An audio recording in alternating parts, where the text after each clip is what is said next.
menghasilkan video korporat. Ramai yang cakap, alah senang aja, 2 minit, 3 minit, 5 minit, kan? Menghasilkan video takkan semahal itu. Video korporat 2 minit, 3 minit, 5 minit. Hai, kita fikir dari segi 5 minit.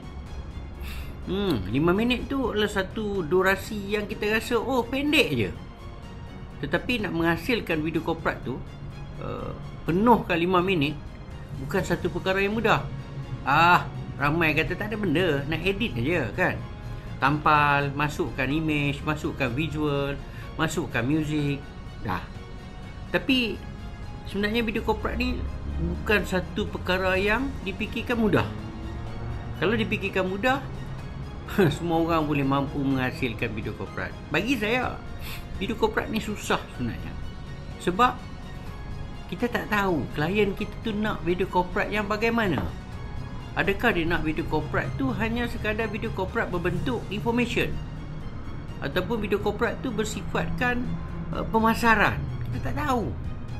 Sebab tu dalam menghasilkan penerbitan video korporat bukan satu perkara yang mudah sebenarnya.